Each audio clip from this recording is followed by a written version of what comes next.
Good morning, good morning, good morning, and welcome to the Kick-Ass Podcast via One True Sport live here on YouTube. We are live here every Saturday morning around 10 a.m. Eastern Time. So thank you so much for joining me. I noticed, I don't know why it looks like there's just like a black hole right here. My lighting is very odd today. So yeah, I was trying to adjust that, but I was like, whatever, screw it. But it's just very odd. But good morning, guys. Good morning, good morning. And thank you for joining me here on your Saturday morning or midday, evening, wherever you are in the world, or if you're watching our replay. I appreciate you for doing so. Today we are going to be honest, it's going to be kind of a little bit all over the place today, which isn't shocking for me, right? But definitely want to get into the Rumble Fallout. I did a live stream of the Rumble, a little watch along on my channel here on YouTube, Kick-Ass Podcast last week, which was super fun. So thank you all for popping over there and for joining me and sticking around. A lot of you guys stuck around for the full show, which I was very surprised by. Sometimes I just get on here and just I started this and viewed this as just like a little venting platform or like a little audio video journal for myself on wrestling, and just because it's fun to go back and like just be like, oh man, like you remember what happened last year or 2 years ago, 5 years ago. And just yeah, just kind of bullshit like that. But I appreciate you guys for popping in and joining me and sticking around. It was really fun. Looking to possibly do one again in the future. But we'll see. We will not possibly, definitely going to do one again in the future. Just got to figure out which one. But good morning, guys. Let me know if you can hear me okay and if the stream is okay.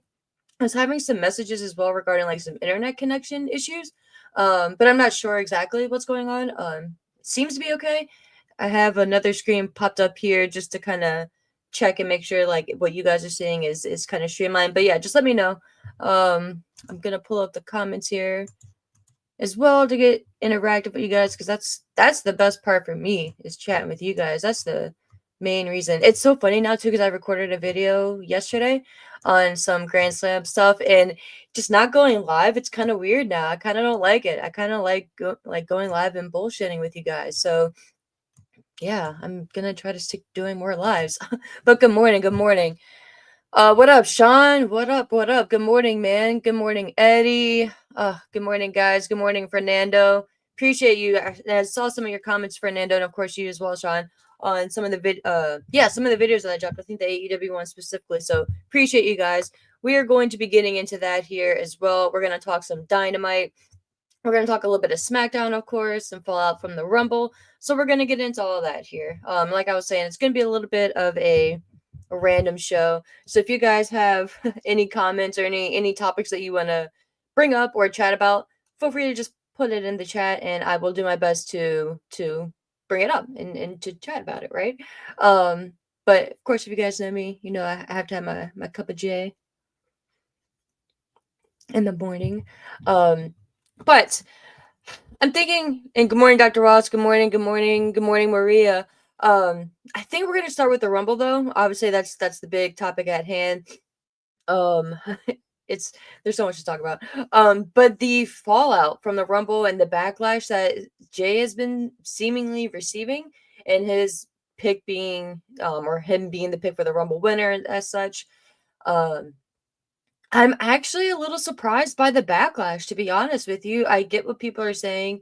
I kind of see both sides, to be honest with you. So I get what people are saying in regards to he may not be the best in the ring, moveset wise. You know, people knock on him for his super kick, that being his go-to move, which I get. Trust me, I get. I coming from a big Shawn Michaels fan, I get it. You know, like it hurts my heart to see how many super kicks we throw and just get away with throwing nowadays. So yeah, I totally get that. Um, the fact that a lot of people, well, it is just a fact, period, that he's not on the same level as like which isn't fair, to be honest with you, but you know, again, a fact, he's not on the same level as like a John Cena, even a CM Punk or a Roman Reigns. And those were a lot of your top picks, right, going into the Rumble. To win, my pick, of course, was CM Punk. I felt like it was, I don't want to say the best year, but this year so far, I mean, granted, it's only his second year being back, but it made a lot of sense storyline wise, and for multiple different characters too, right? Like if he won in the Rumble and then went on to win the championship, regardless if he faced against Gunther or Cody, I felt like he could have a lot of stories coming out of it, right? And a lot of challengers wanting to screw up his reign. Like you have a built-in one right there with Seth. You can really get into the meat and potatoes regarding that one with Seth, right? That could be like your challenger coming out of Mania versus Punk. There's a lot of different routes, right? Um, and when it came down to Cena and Jay, I was like, oh yeah, oh, here we go. Cena's gonna win. Sorry, I feel very dehydrated today. Sorry, guys. But when it came down to Cena and Jay, I was like, man, here we go. Like the obvious pick is Cena. They totally got me, bro. They totally freaking got me. And the way that Jay eliminated Cena as well.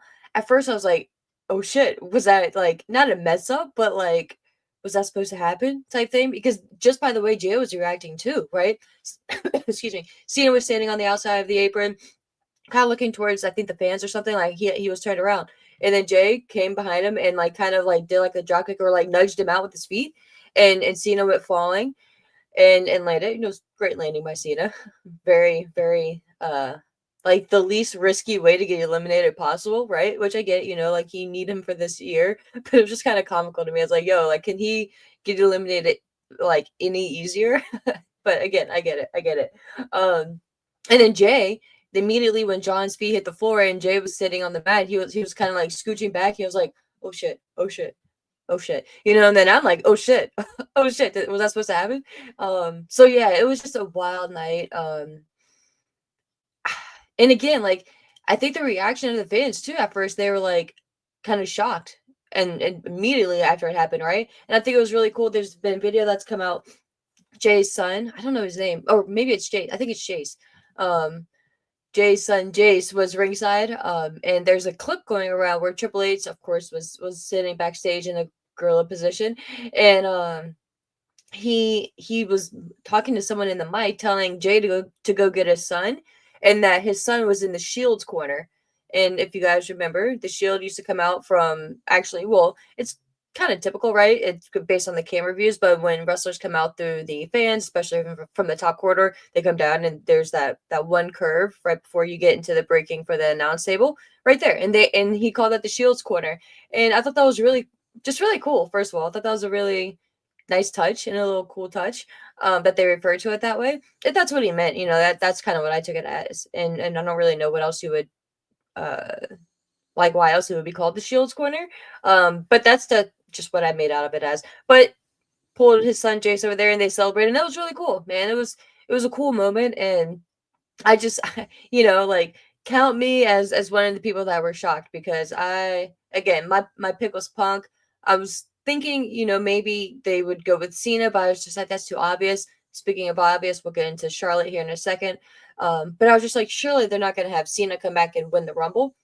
I was kind of what did he come out at, number 20? Was it 20? 23? Cena came out as, and I'm just like, man, like, because going into it, I was one of the ones I was like, he needs to start early, not number 1 or 2, but like around 5, like entry number 5.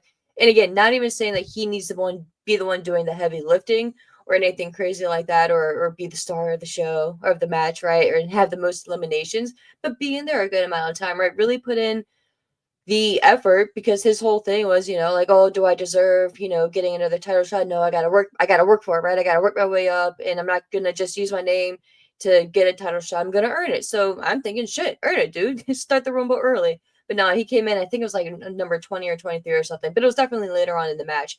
And by that, I was kind of, I don't want to say disappointed because that's too strong, but I was just like, man, it's kind of like a missed opportunity in my opinion. And again, I get like maybe they're trying to protect him to make sure nothing crazy happens, because with what happened with Punk last year, right? Like if that happens to Cena at any point this year, we're screwed. Like this is literally his last year, and again, like I don't even know if that were to happen, if he would just extend it and then push his last, like like the last tour, the last run, like the last time is now thing to next year. I don't even want to speculate on that because I don't want him to get injured, right? Like that would suck. But like that would just ruin plans, right? Like that would ruin everything. So I get why you almost want to wrap him in bubble wrap type thing. um, but then again, like you go from having him barely work in the Rumble to putting him in a chamber match. So, and again, like in my thought, he wasn't gonna win the Rumble, but have to go into the chamber and win the chamber. And again, like unless you're really concerned about him getting injured, fucking have him start the chamber, man. Like, let's go. Like, if he's not gonna be one of the first two people, like, have him be the third. Like, come on, like he hasn't been on TV. And again, I get like he's got other shit to do, but it's like you told us this is your last year, man, and I'm not expecting him to be there every week. Maybe like once or twice a month, like that would have been nice. Like, and that was another reason why I didn't think he was going to win the Rumble because dude was literally not there. So with Cena, I feel like if he's going to win something, he's going to hype it up a little bit more. So yeah, like that's why I was just not in the Cena camp, but when it came down to the final two, I was like, oh shit, here we go. Like that GTA meme. But yeah, I'm happy for Jay. And again, kind of getting back to the perception of Jay, like people are like, oh, he's just an entrance and stuff like that. He's not good in the ring, like I was discussing. It's again, it's gonna be a crazy comparison, but Cena's not great in the ring either. You know what I mean? And that's not what people go to John Cena matches for, and that's not what people really remember Cena for. He has good matches, and Cena's that type where he is able to have a lot pulled out from him, in my opinion, from his opponent, right? Like he's good and solid in the ring, obviously, right? Like he got a lot of shit for like the 5 moves of doom, and then that 6-1 when he came back. Um, he wasn't like a Kurt Angle, obviously, right? But like he could go, and he was that type of that was a really good foil for like an AJ Styles or like a Shawn Michaels type, that could create a lot of movement and really be the one to combat and kind of play defense a little bit without really showing that he's playing defense, in my opinion. So I get that, but like Jay's kind of similar, like he's been in the tag division, right, for damn near his whole career until the last 3-4 years at this point. So we have to. Yes, he has had opportunity to shine, right, and he's had matches against Gunther. But I just feel like the story that they're gonna go with him being, and I think he's gonna pick Gunther, right? I think that's kind of a no brainer at this point. Again, I'm obviously crazy should have happened, but I think that once he does pick Gunther, the story is going to be he knows he can beat Gunther, right? And he said that. And in my opinion, it's kind of a good story too. Like in the perfect world, I maybe wouldn't have had him face off against Gunther so recently, right? And have Gunther just beat him like that. But you can make a case for Jay and Gunther, right? Like Gunther can be that one team to Jay where he like they normally like the Redskins and the Cowboys, right? Commanders and Cowboys for the longest time. Cowboys would just beat the shit out of the Commanders. I'm a Commanders fan, an Eagles fan. It's don't ask me about that. It's because I have my family. It's a weird thing, but go Eagles.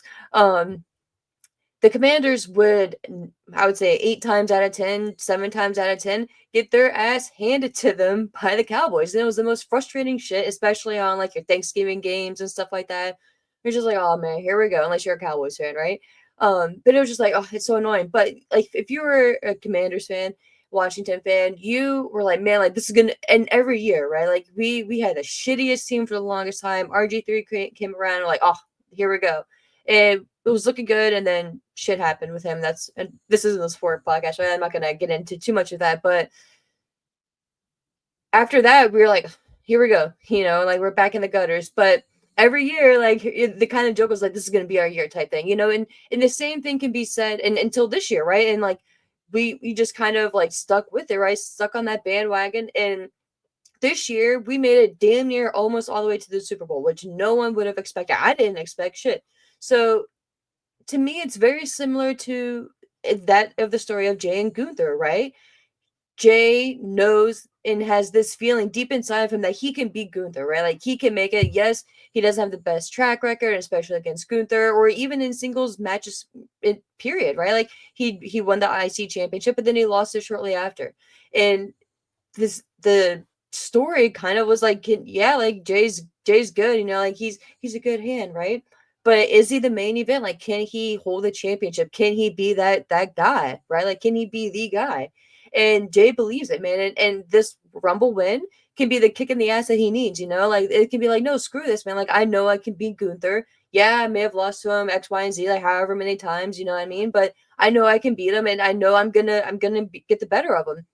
And you don't have to you don't have to be that dominant team, right? Like you don't have to be that dominant wrestler that goes in there and it wins even the majority of their matches, right? Like there's there is a case to still being the underdog, right? And I get it's not the and popular choice is weird because of how popular it is, right? Expression, but it's not the popular choice in the sense of like, oh, like he's not really a main event guy, like, right? Like he's not really the guy, but maybe he can be, you know? Like a lot of people said the same shit about Brian Danielson, Daniel Bryan, and again, it's two completely different stories, but kind of a similar journey, you know? Like he didn't get pushback from the company as much as Daniel Bryan, Brian Danielson did. But the fan support was there, you know. And again, Brian Danielson is completely in a different league, no disrespect, and in ring wise than Jay, right? So that argument aside, um, but I just feel like there is something there with Jay. He connects to people, man. Like, and he makes you believe in him. And me personally, I was leaving the Rumble not conflicted necessarily, but just like just in shock. So it took some days to really sink in for me. But then seeing his promo on Raw and seeing how he came out and the reaction from the fans and them chanting one more time for him to do his entrance, like that shit's not forced, man. Like that shit's not generated by WWE, like like WWE steers and even wrestlers, right? Like they set you up to chant certain things and to react certain ways. That shit was organic, man. And between that and Jay's reaction, like him crying and getting the tears, and I trust me, I know like there's actors and actresses, great ones out there. I don't believe that, man. Like I really feel like that came from his heart, man. And I feel like he's really gonna take this as an opportunity to prove himself. He's gone through some shit too. And again, to be fair, like the Usos themselves, like they went through a lot of shit. Like, and if they were other wrestlers, maybe they wouldn't even have still been around the company, right? If they weren't who they were related to. But WWE stuck with them, and again, to be fair, like to both of their credits, right? You haven't heard any TMZ reports on them or anything crazy like that in the past few years. Like they've changed, like they've straightened their shit out. People go through bullshit, dude. Like people go through shit in their lives, like there's a lot of shit that I'm sure a lot of us has gone through, and if our lives were televised, we wouldn't have wanted to have been reported, right? Because that's not who we truly are. It was just a bad day, and bad decisions made, bad choices made. So I'm just happy for him, man. I'm happy for how things have turned around for him. And again, was it my pick? Obviously, no. Was it the best pick? Maybe not, but fuck it, why not? You know what I mean? And again, like you don't want to get on the crutch where oh, like, like WWE is selling itself, right? Like you don't need the match or that match. Like WrestleMania isn't pending on what's the main event going to be, right? You can use this year as kind of like a scapegoat type year for a J win type of situation and see how it plays out. But you don't want to take advantage of that and you don't want to just rest on that, right? Because then that's how things start to fizzle out and kind of die down a bit. So I think this if they were gonna make a choice like that and make a decision like that, I think this was the best year for it. It in a much, much lesser effect. Reminded me a little bit of the Shinsuke Nakamura pick where I was not expecting that at all. I think it was 2018. And again that didn't play out that well for Shinsuke, but Jay's in a different position. And I think it will play out differently for Jay. Now we'll talk once we get closer to Mania and once the pick is official. If he does choose Gunther, what that means for Gunther and my thoughts for Gunther's reign. But I'm not as outraged as a lot of people are with Jay. Again, I get it, but we'll see, we'll see. But I'm gonna go through the chat here because I just ran my mouth for a lot. So let's see what you guys have to say. Oh, and I needed some coffee too. Full disclosure. What are you guys coffee drinkers? Are y'all like tea drinkers, or are you just a get up and go type person? Maybe it's a swig of water, some juice or something. I was thinking too, man. Like I'm out of orange juice. I was like, fuck, I gotta get some orange juice. Ugh. Just and again, not that you guys care about this or anything, but my favorite orange juice is the Simply Orange brand, but it's only because they have a pineapple orange. Like my grandma she used to get me pineapple orange juice when I was a kid, and it was just so good, so good. And I couldn't find it for the longest time until Simply Orange started making it. Shout out Simply Orange. If you need a sponsor, hit me up. I don't have my ginger ale, but so I'll save that plug. But but yeah, like Simply Orange, the pineapple orange. Oh, it's just so refreshing, so good, so good. Eddie, what up? What up? You agree with me? Ash J was the right move, and Sean, I was waiting. I was waiting for your comments, my friend. You say for me, honestly, it's not really backlash. It's just the fact that, in my view, I don't think he's the main talent single wise. And I get it, man. I get it. I would ask you, did you feel the same way about Daniel Bryan and Brian Danielson, Daniel Bryan? Were you watching back then too? I don't remember if you had taken some time off around that time frame. Um, and again, guys, like I know it's probably not even that great of a comparison, but that's just kind of like, or maybe even a Kofi Kingston. Maybe Kofi Kingston is a better comparison, right? Actually, I think that is probably a better comparison. How did you guys feel about the Kofi Kingston rise, right? Like Kofi Mania and everything, WrestleMania 35. I was actually at that WrestleMania, and ironically enough, Daniel Bryan was the champion. So how did, like, in comparison wise, to me, it's kind of similar in that route. But even a little bit more because Jay's fandom and popularity has been high for over a year now because he was getting these reactions at the Rumble last year. So I get it, but then we kind of get to the point too where it's like, okay, like what does make someone like a main event talent, right? Like not even just the moniker, like what gets them there? Like what makes them a John Cena, a CM Punk, even a Seth Rollins. So that's another reason too why I'm like, maybe you have to pull the trigger and just say screw it again, like make him the champion, go all in. No weird puns intended, right? We're not going against Cody here. But go all in with him, man. Like, and again, like he doesn't need to be if he does win the championship at Mania, I know we're getting way ahead of ourselves, but if he does win a championship, whether it's against Cody, which would be effing bonkers, or against Gunther, I'm not saying he has to have a 8, 9 month, a year reign, right? Like maybe a good 6 month reign would be good going into SummerSlam, right? Maybe John Cena defeats Jay, right? Like we're again getting way out of there. But maybe he is just to establish him and just to see what happens. And again, like even last night, I was thinking with the entrances, like this entrance isn't going to last long, right? Like people are going to get old or tired of it. It's going to get old. Or it's just not going to be as fun to do, right? Like, okay, like we get it, like we've done it, you know what I mean? And it's not going to be. He's going to need to shake stuff up, and that's going to be the real test, in my opinion, too. Like, yes, he has this layer of popularity, but maybe pulling the trigger, making him a champion, and saying screw it, like let's see what he has. Like, does he have that next level? Does he have that next gear?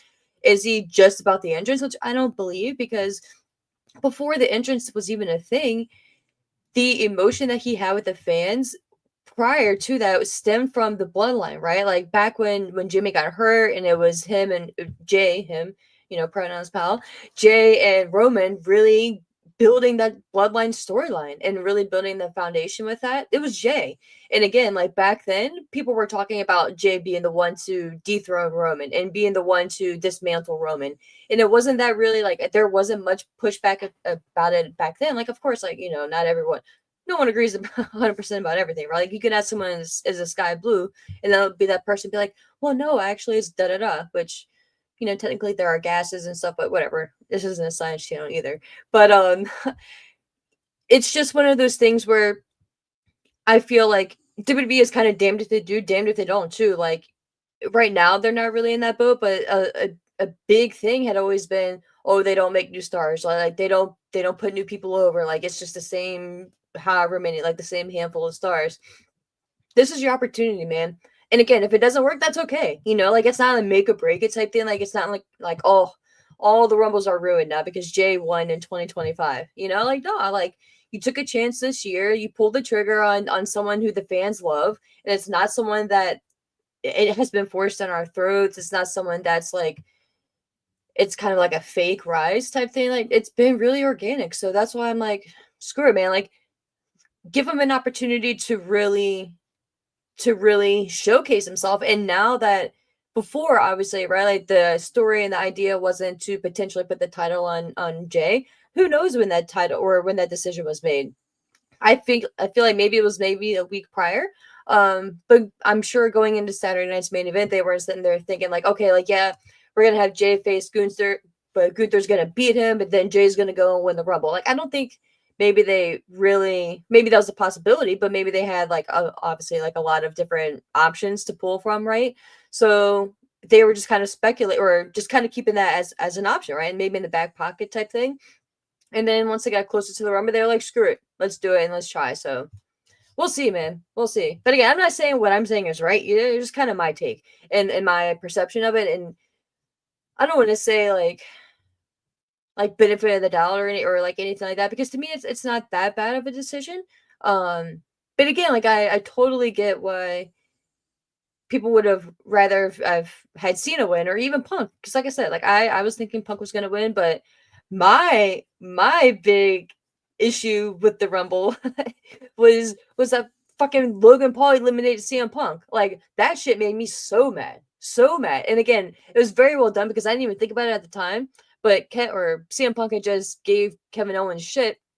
It was the night before, yeah, SmackDown before, saying that, oh well, at least I haven't lost to Logan Paul type thing, and now the dude gets fucking eliminated from the Rumble by Paul. So it's just like, ugh, like it just, man, just grinding my gears, man. So that's what I was more upset about, not Jay winning.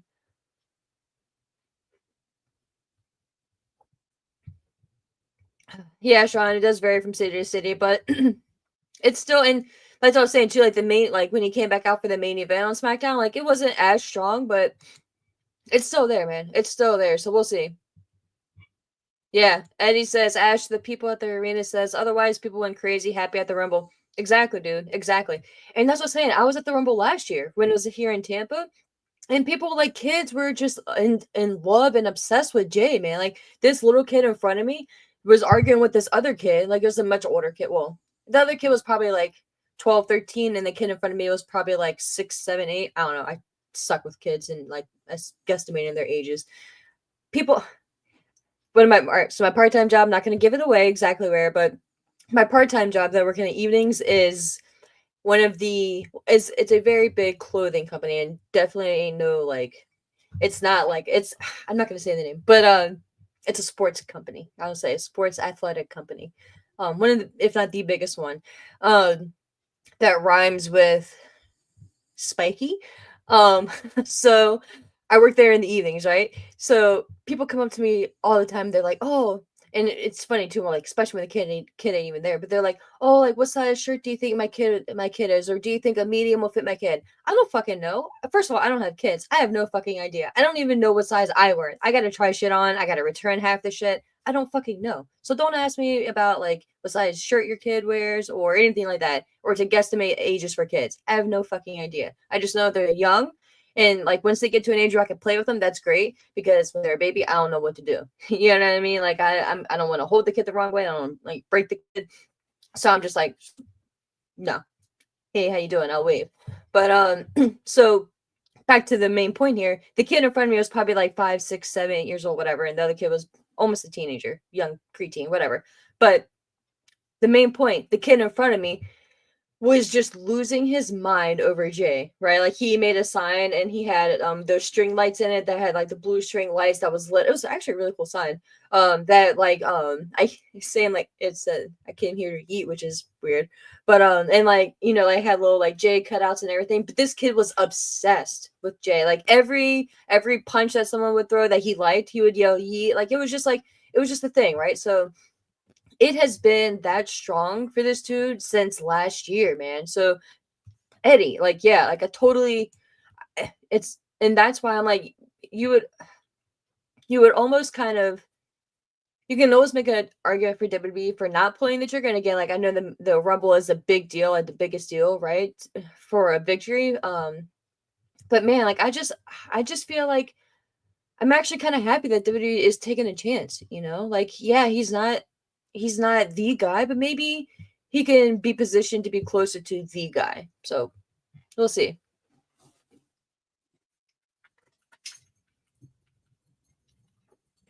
Yeah, Sean. Yeah, we'll see how long it lasts, man. Eddie, you're funny, bro. He said the IWC is full of idiots that follows idiots, unlike Meltzer, Sean Ross Sapp, etc., etc. So you're saying unlike Meltzer and Sean Ross Sapp. So you're saying you do like Meltzer and Sean Ross Sapp? Just want to make sure I understand you correctly. Full transparency, I've never really followed Meltzer, but I fuck with Sean. Sean, I love how Sean reacts to people and calls people out on Twitter for their bullshit or like not crediting people correctly and stuff like that. Like, I feel like Sean is almost like the gatekeeper for like wrestling journalism and like wrestling like credits and like acknowledgement and stuff. So good for you, bro. Keep doing what you're doing, man. It's great. Okay, Fernando. So there were too many big names in this Rumble to choose Jay to win the Rumble. But again, like, doesn't that make it more obvious? Like, and again, like, predictability is a lot of things that I don't know why I'm like on the defending WWE train here today. But like, isn't that a lot of the shit that WWE gets heat and bullshit for? Like, oh, like it's predictable, right? Like everyone thought Cena was gonna win, so isn't it good to shake shit up? You know, and it's not like they would with someone like LA Knight, you know, like for instance, that who gets a good reaction, a very good reaction, right? And much better in the past. That's kind of died down some as too. But it's not like they would with him, who's someone who's kind of like on the brink still. Like he's very popular, but he's not on that upper level, right? But I would still argue that Jay is above LA Knight, right? So at least it wasn't someone like that. Again, no shade to LA Knight. Because I feel like if this was like maybe a few years ago or a different time frame, like LA Knight could have been the guy too, like a heavyweight championship.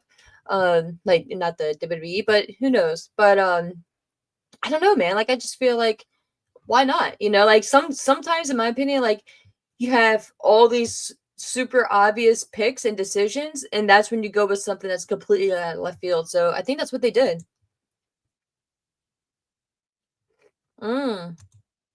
Dr. Ross, I did not. You say, did you see that the Rumble has been edited on Netflix so that you now don't see the angle where Penta's feet both hit the floor? I did not. I have not gone back and rewatched it, but that is very interesting, and that has been a big debate too. Me and some of my coworkers, we were speculating on if his foot really hit, and I was like, maybe you know, like maybe the tip, but yeah, it that shit. I was like, no, Penta, no. um, but man, yeah, like what a performance from Penta too. Like I loved that they started the Rumble out with Ray and Penta. I just thought that was such a good choice and such a good vibe. So props to them for that. But no, Dr. Ross, I did not see that. Thanks for pointing that out, man. What up, E? You say Jake if I too amazing on Mike, whether it's Indies or WWE, our Truth National Treasure, dude deserves his own building at Smithsonian. Yeah, man. Our Truth. Our truth. Sai, what up, Sai? Really enjoyed your Rumble watch along, Ash. Nicely done. Thank you, my friend. Thank you. Thank you. But thank you for your tips. I appreciate you. And the overlay, man. You're the real MVP. I'm just here. Eddie, you say if Cena would had eliminated Jay, he would have gotten destroyed by the fans the same way the crowd booed Roman out of Philadelphia when he won the Rumble. Eddie, dude, that is a fabulous point. A fabulous point, dude. The only thing The only point that I'll say that may have saved Cena as heavy as backlash that Roman received is that we all know this is Cena's last year, right? And so it's almost like Cena has like, okay, dude, like we're annoyed, but like, you know, like happy for you type thing. That's the only thing that I could think would have lessened that blow. But dude, you are so right, and I would have loved like to anyone in the chat, Sean, like your thought too, man. Like if it got down to the final two and the roles were reversed, like how do you think the backlash for Cena would have been? Because that, in my opinion, too, like it possibly could have created like a Daniel Bryan type thing. Not to keep going back to that dead horse, but it would have created maybe a little bit of backlash. Like yo, like Cena's excuse me, Cena's the main man. Like Cena can pull the Cena card, right? Like just like there's a Charlotte Flair card, a Roman Reigns card. They can pull that card, right? And be like, no, like I'm here, I just want this match. And again, to be fair, do I think these people in real life are going to Triple H? Like, do I think Charlotte Flair, like Ashley, like you know, Ashley's are going to Triple H and like I'm winning the Rumble and I'm going to WrestleMania and I'm gonna beat Tiffany Stratton or I'm gonna beat Rhea Ripley? No, like that's to me that's fucking crazy. Like and that's why I'm just like really sometimes like now do they have their pull 100%. Like if Cena just wanted to go straight to a championship match, I believe he could have a conversation with Triple H and be like, "Yo, like this is what I want to do, or and these are the reasons why, or I just want to do it this way." And probably like he has like certain stars, right, like have certain pull, and that's with any profession anywhere, right? Like your tenure, what you've done for the company, what you've done for them lately does a lot, right? So you do have some wiggle room. Excuse me, man. And you do have some pull, right, depending on who you are and how long you've been there. But especially now with the new regime, like I just don't see them like really going that route. But Eddie, man, that is such a good point, because I truly feel like, and again, like maybe not as big a backlash just because of the parameters that scene is in right now this year, but man, like you're onto something there, bro. That's a very good point.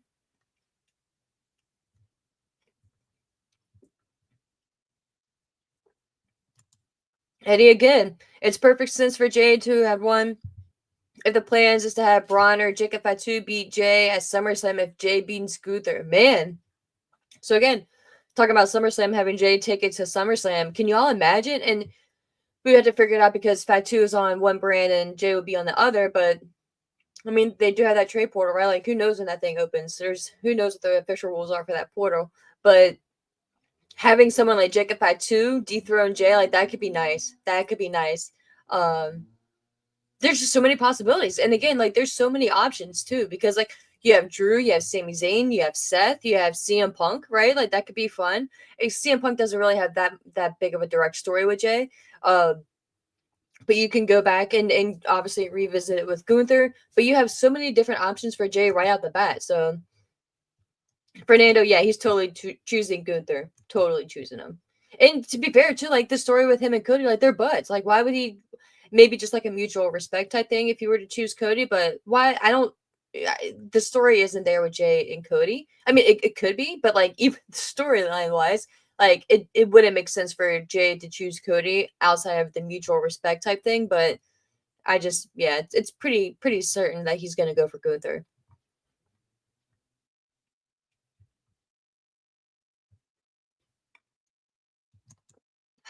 Sean, I'm almost worried about Gunther right now. He has lost a lot already. And how does losing to Jay hurt or help him? Yeah, dude, that's what I was saying earlier. We will talk about Gunther once that official pick is made, because I'm not thrilled with Gunther's reign, to be honest with you guys. And again, I'm worried about that too.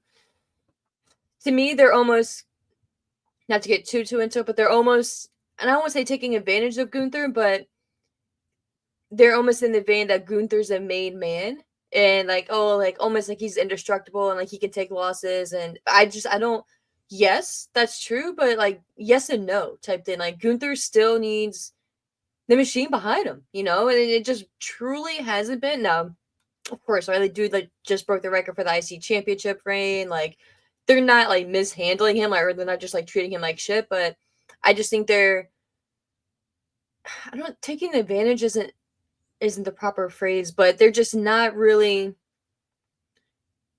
it's almost like, I guess like just taking for granted rather the power of Gunther, right? Star power wise, and they just kind of like peg him like, oh, like Gunther's fine, like he's everyone knows it and respects Gunther, right? Like he's fine. Like we need to really build him, but I think you do. I think you still do.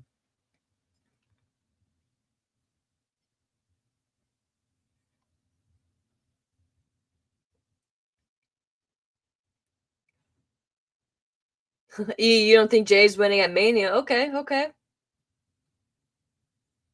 Yeah, Sean. I mean, to be fair though, everyone and their mother does super kicks now. It's not just Shay, but the Usos and the Bucks really um oversaturated the market with super kicks.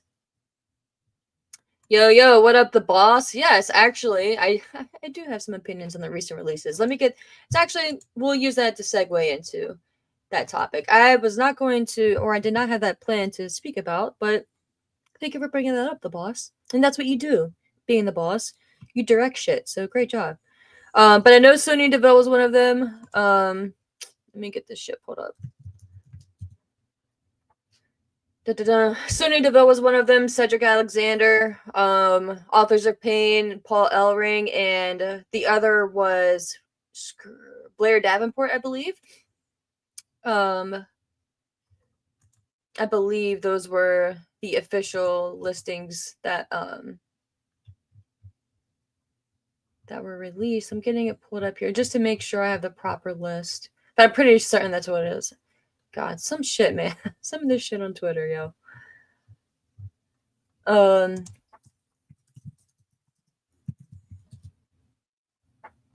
but yeah, so at least I'll speak on the ones that I know for certain. Sonya Deville. So Sonya Deville. I'm gonna try not to be like biased or whatever, but Sonya Deville to me was one of those that like she had a lot of potential and they could have done more with, and they just didn't for whatever. Well, not for whatever reason. Some personal shit happened outside. I don't know if you guys had heard about like the whole stalking thing that, and the guy who like broke into her house, not like, but the guy who literally broke into her house, and like that whole ordeal and was like stalking her and shit for months. So she had to take some time out. Um, and they just really after the whole story with her and Mandy Rose, and of course Mandy Rose ended up leaving. I think she got fired, right? Or did she leave? I think no, Mandy Rose got fired as well. Um, but once Mandy Rose left and got fired, they just didn't really do much with Sonya Deville. They tried like, and she had the role. Wasn't she like the general manager? I don't know if she was officially the like quote general manager, but she had like an authority figure role. And I thought she did really well in that. Honestly, like I thought that was a good vibe for her. Not long term, but I thought it was good, and it really gave her more opportunity to work on speaking and stuff like that. Just because it's like people like us fans, like it's easy for us to sit there and be like, oh, like they suck on the mic, but like that shit's probably very nerve wracking. It takes a lot, right?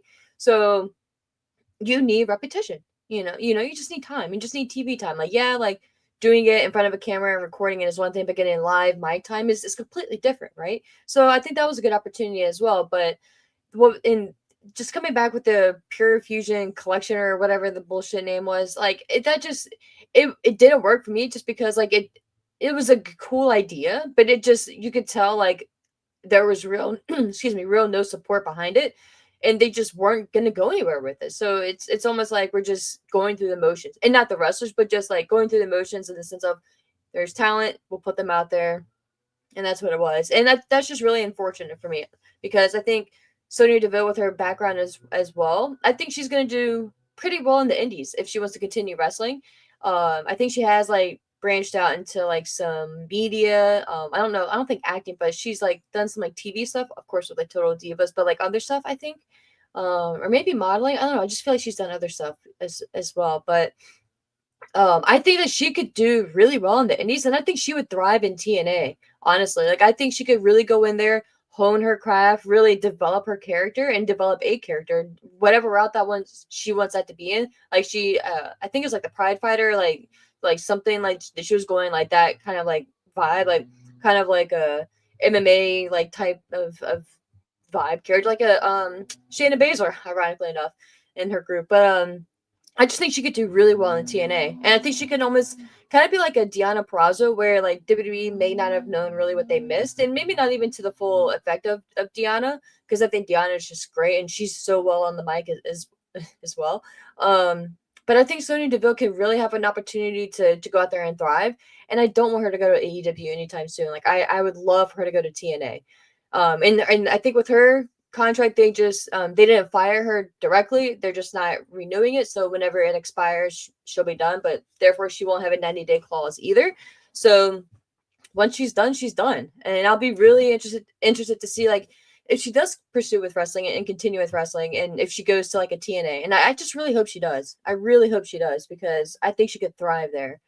um so yeah, and Blair Davenport is another one. Obviously Blair Davenport, to me, I just think it was just a missed opportunity all the way around. Again, not saying that she would even be like the next like women's champion or anything like that, but she's very good in the ring, and I think she was just one of those that just needed more attention, and she just didn't get it. And I think she should have stayed on NXT. Like I don't a lot of the call-ups, um I'm not saying a lot because there haven't been that many, but some of the call ups recently, like or I'm sorry, not call-ups. So some of the firings recently, like you should have just left them in NXT. You know, like why? Like Cameron Grimes back in the day, like why even bring him up? Like Dijak, like why even bring him up? You know, if you're just gonna release them later on. So I just and not do anything with them. Like why release them? You know, like you saw something in them at one point to bring them up and want to bring them up to the main roster. So like where did that vision go? And like why not just to put them back in NXT? So that always bothers me. No, I mean, I don't know. There's of course some stuff that we may not be aware of, but to me it's just kind of odd. I'm getting that list pulled up here. But the Authors of Pain, I the only reason I was really excited, the only reason I was really surprised with that is because of the whole Karrion Cross faction that they've been running and doing, and I thought that that had potential. You know, like I thought that they were really starting to do something with Karrion Cross, in their faction, and again, not saying that they were going to be like the next big thing or anything like that, but the tag division isn't that great. So getting rid of a tag team, let alone a tag team like the Authors of Pain, who had that vibe, right, and that's obviously that look factor, and had that potential. And then you have Paul Ellering right there to add the credibility. I was surprised in that route, but not really that surprised because I hate to say it, but like it, I don't want to say it makes sense because none of it makes sense, right? And like it sucks for anyone to be fired, and you don't want people to lose their job, right? Um, but they weren't really focusing on them specifically.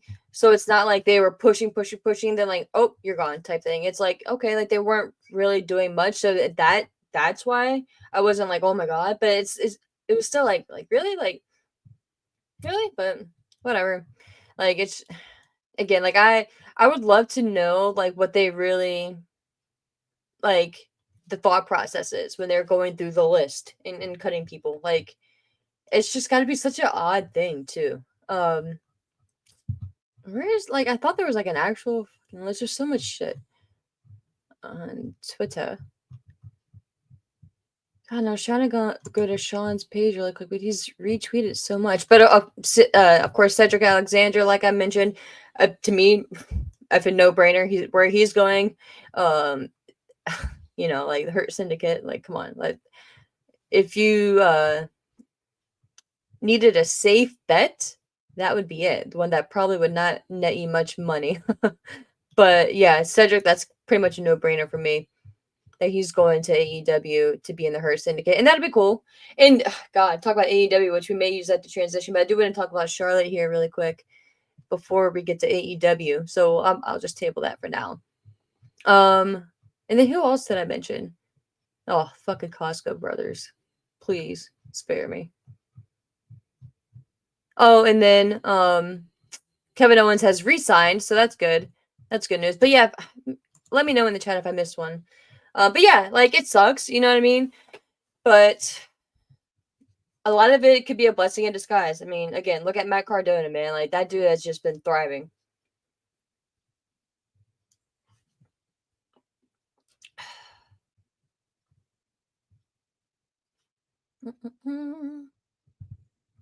Fernando, you're a Red Bull person. Okay, got them wings, bro. I see you. What flavor?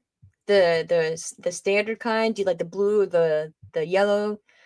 What flavor, man? Oh, my guy, I knew I liked you, Fernando. I also love it. Drink Simply Orange all the time. My guy, man. My guy. Let's go. Oh, Sean, you're sweet, man. Thank you, bro.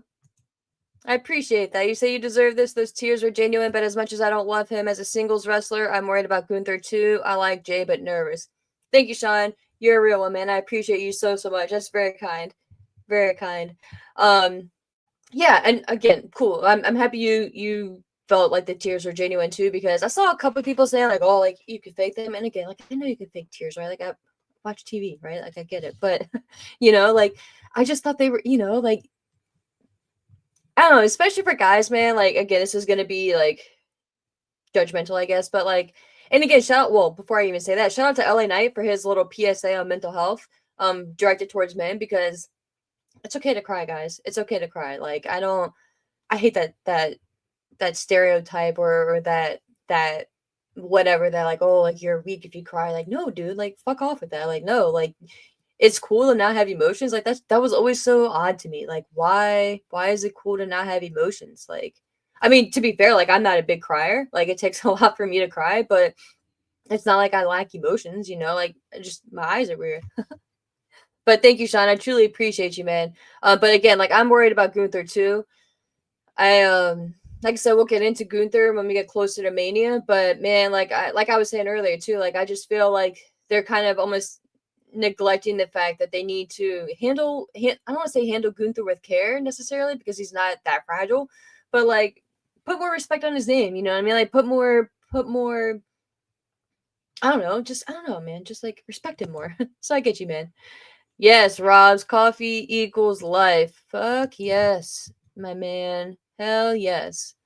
What up, Carl? What up? What up? So yeah, so was LA Knight. Yep, that's what we were talking about. Yeah. Okay, Sean, you said I came in right around that time. Brian was awesome in every facet. Kofi, I was behind too because he's just a better all around singles talent and showed it. Okay, okay, okay. Andrew, what up, man? What up? What up? You say, as a reminder, Jay's push is not solely about the wrestling. He's organically over with the audience, sells merch. Does he sell merch? And this is a business before it's an art, at least as far as TKO WWE are concerned. Effing facts, Andrew. Facts, facts, facts. Eddie Ash, only to SummerSlam where Jay puts over Braun or Jacob. Yeah, so you're saying if Jay wins the title, going to SummerSlam to put over Braun Breaker, I'm assuming, and or Jacob. So yeah.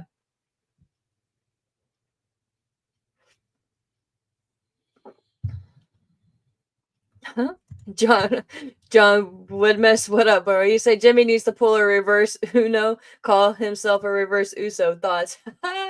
Yo, the old switcheroo, the twin. What they used to call that, twin magic. Yo, that. I mean, but now they actually look different though. So man, back in it, if they still like physically look the same, could you imagine?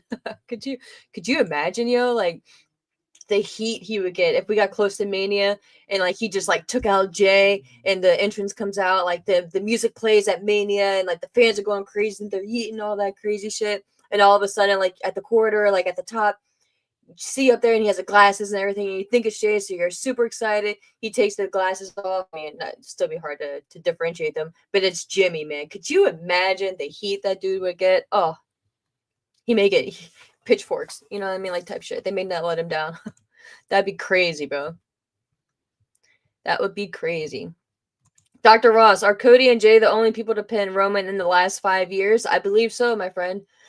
I believe so, which is why I think also the reason they wrote Roman out from the Rumble, with how Seth took him out, so he doesn't have to go into the chamber, because I feel like they maybe wanted to save that next pinfall victory for Jacob Fatu. I just feel like it's only a matter of time before we get Jacob and Roman. If not at Mania, which I don't necessarily think, but maybe SummerSlam, which maybe you want to save Jacob and Roman for next year's Mania and just continue to build, which I know is crazy to think about because that's so far out, but I think they're gonna save that, man, for sure. For sure. All right, guys, I'm just going through, but I do want to talk about um Charlotte really quick. I don't know what the hell we're doing with Charlotte.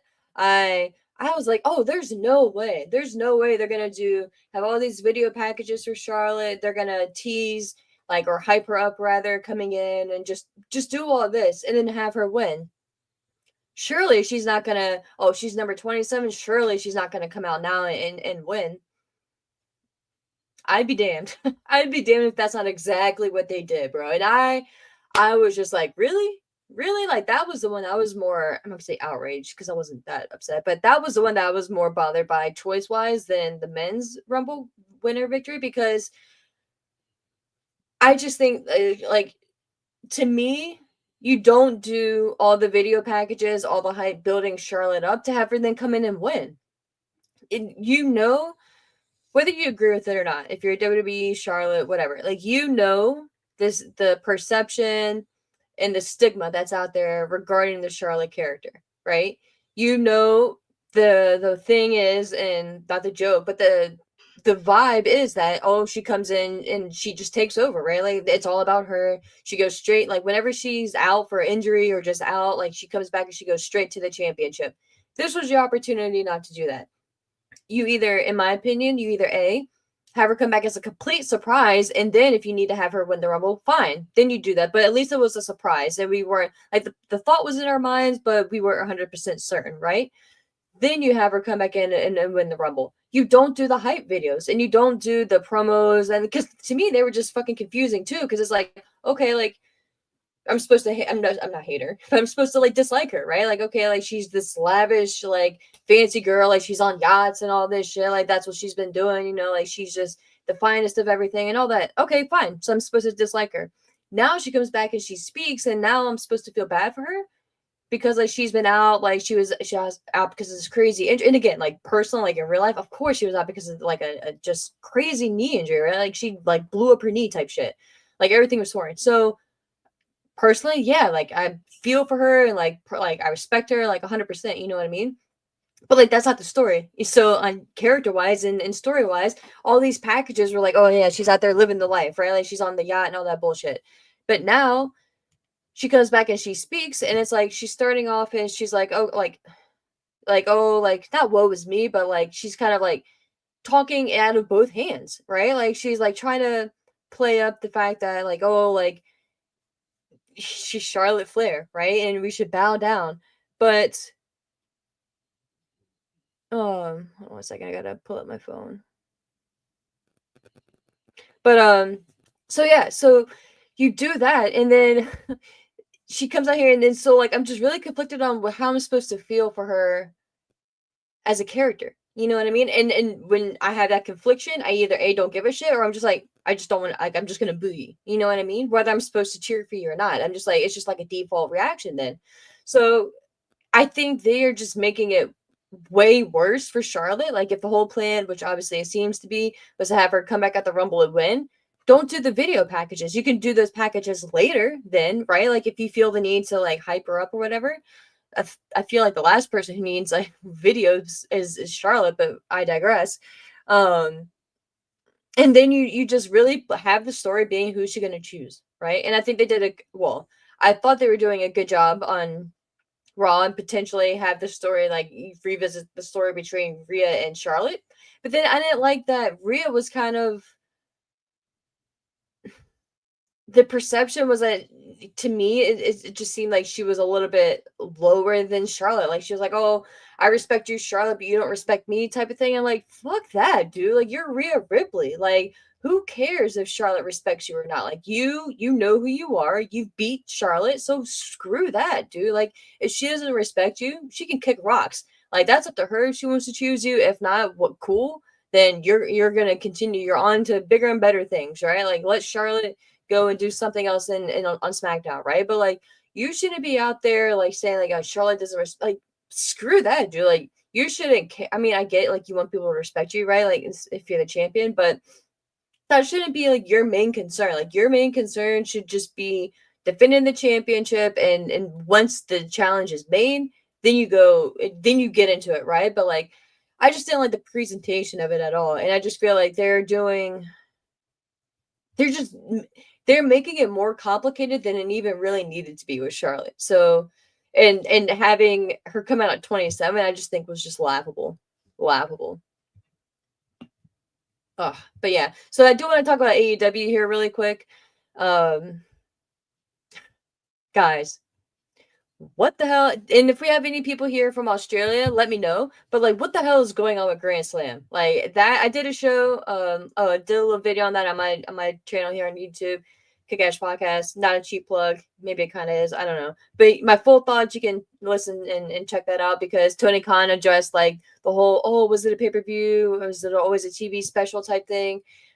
Which complete BS in my opinion, but whatever. I just feel for the fans, dude. I would be pissed if I spent hundreds of dollars on stadium ticket pricing and made all my arrangements, yada yada, and then now it gets transferred over to a smaller arena. Fine, you know, whatever. But I expect some type of compensation, right? Or at least like a comparable seat. It's just been a nightmare. So I kind of delved into that a little bit more in depth, but between that and just the, what's a nice way to say this? The, I don't even know. But just, I'm just gonna say, just the bullshit that is what's going on TV right now, like the storylines. Like it just, I really want to, I really try to be the devil's advocate, right? Like I really, no MJF. I really try to look at all sides and really try to be like, okay, well, and benefit of the doubt type thing, like I've said, but like I really try to not be so like quick with my reaction, like just in general, I'm trying to work on that. And just let things play out, right? I have let this Death Rider shit play out since what was it, November, October, November, September, I don't know, September, October type thing. Back when we all thought Shane was coming in, I bit into it. I will say, like I wanted to believe. I believed in Shane McMahon. Um, I was like, yo, that'd be fucking crazy. Like, did I think it was actually like a possibility? No, but I went into buying, like I was having fun with the possibility, right? Because the whole higher power bullshit, and turns out that was not even a thing. There is no higher power. And the whole this isn't your company anymore. That was never explained. It's just really confusing still. So whatever. I was just like whatever. We finally got a little bit of clarification, or at least an addressing of why the championship has been in the briefcase recently.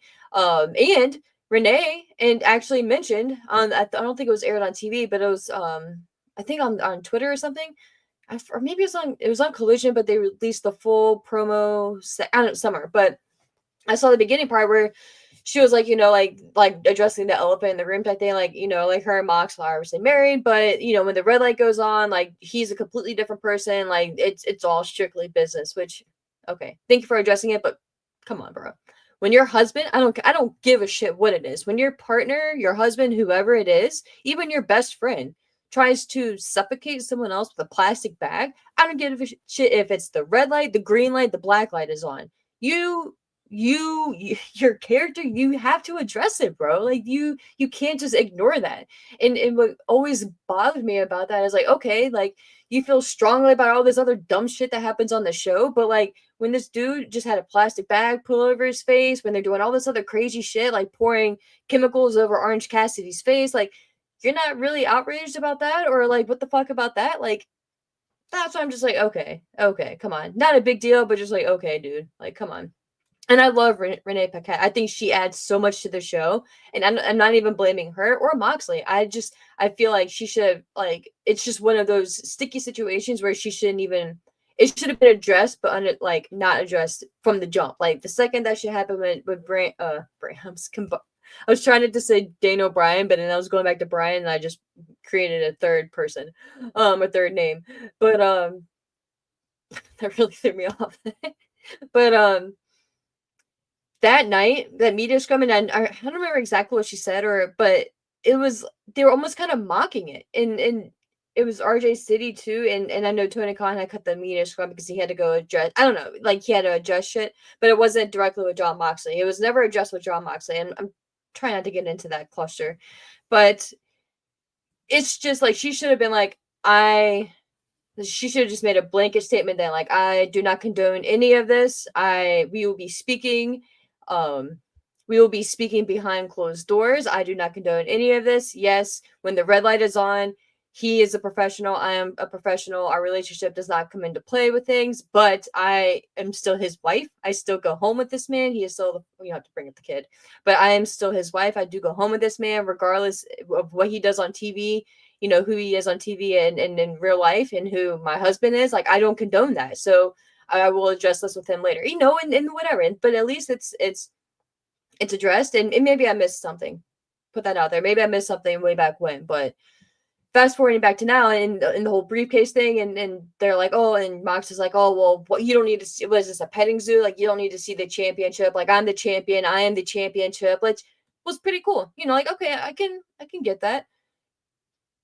But like, why? Like, and again, that makes me start to think too. So I was like, okay, so like your whole starting issue with this thing was like, okay, you hate what AEW has become, and you want to rid AEW of all the bullshit, right? Okay, cool.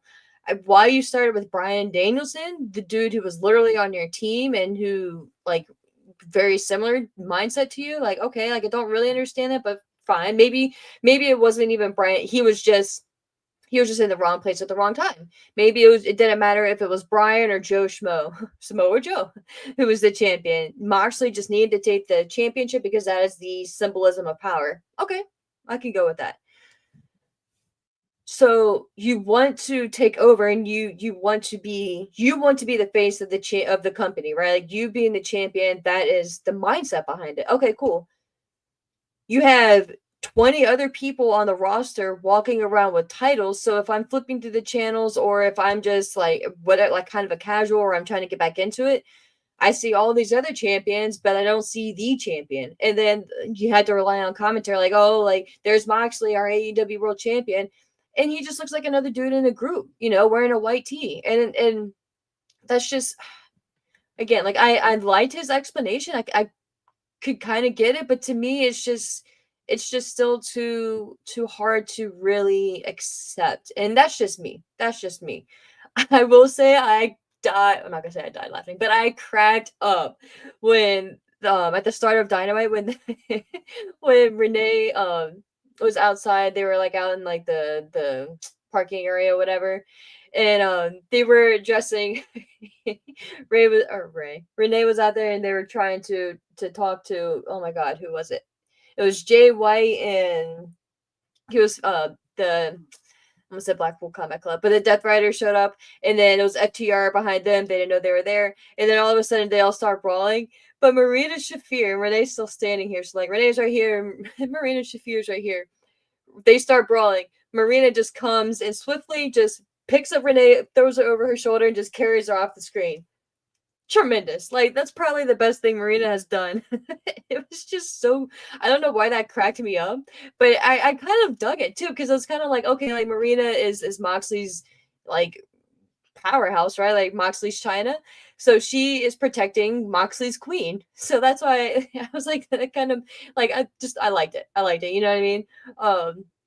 I think it was a fun little unspoken thing, like, oh, Marina knows, like, like to keep the boss happy, you keep the queen happy, right? Like you got to keep the queen safe. So even though Renee is not in that story, but I just thought it was funny. I just thought it was funny. I liked how they did have Hangman Page kind of fast forwarding, kind of jumping around. How they had Hangman doing his interview backstage, and then all of a sudden they pan to the side, and Max Caster was sitting there like, "Okay, can we wrap this up?" Because to me it was kind of funny, and to be fair, it kind of lined up, right? Because as us fans, I'm sure in the past, at least I had been like, these people just like standing in lines, like waiting to be interviewed, like because they all get interviewed in the same spot. So it kind of like checked out, like he's sitting over to the side, like, yo, wrap it up type thing. I wish that they would have at least played out the storyline of the Acclaim breaking up on Dynamite, but whatever. But I thought it was kind of funny how he interrupted Hangman, and then hey, hopefully, trying to get Hangman to pretty much like destroy Bowens and Billy Gunn. But Hangman's like, I don't see them, but I do see you. So he chases, fast paced walks to track Caster down and to like kind of follow him, right? And then fast forward to MJF's segment, then you have Caster come out and get in the ring. You just kept saying Hangman, Hangman. Then that brought out Hangman, which is leading to an eventual feud with MJF and Hangman. Was it maybe a little corny or a little cheesy, maybe, but I thought it was kind of comical. It was kind of entertaining. So yeah, man, and I kind of liked that, and I like that. I like what they're doing with Caster. Like I was concerned that they were really gonna take this whole best wrestler alive thing seriously, but obviously they're not. So I kind of dig that. I do think that Hurt Syndicate, though, they should just be the face of AEW. I think that they need to eventually, and not even eventually, but sooner rather than later, face off against the Death Riders. And I don't know the end game for all this. It's still speculated that Darby Allin is going to be the one to dethrone Moxley, which I am just not for. I've grown mad respect for Darby Allin and more fandom for Darby, so it's not even hating on him. But I just don't think that Darby should be the one to dethrone Moxley. I think it should be like an Osprey or even an Omega at this point. Because I think it's just so there's something with Omega, like there's some feeling that I get with seeing Omega where it's like it takes you back to the origins of AEW, right? And it just kind of takes you back to that restore the feeling bullshit. Not saying that, but it kind of does give you that vibe, like, man, like this is what AEW was and what it could have been. So originally I was thinking maybe Hangman, but then I was like maybe Osprey. And it's still up in the air, but I'm leaning maybe towards Omega. But they are looking like they want to have Omega and Okada interact, which that shit better not be for that Continental title because that's just get rid of it. But I don't know. Like and that's kind of what bothers me about this whole Death Riders thing too. It's like we don't even have an idea of where to kind of sink our teeth into to like kind of like okay, like the end game is probably gonna be Omega. So like who is he gonna get through to get to Omega? It's still so up in the air and like sometimes that could be fun, but for this it's just really annoying. So yeah, man, I don't know, man. I don't know. But I'm gonna scroll through the comments here because we are running a little long. As you guys know, I'm just that person. Da, da, da. You guys are in it on the chat. I appreciate that.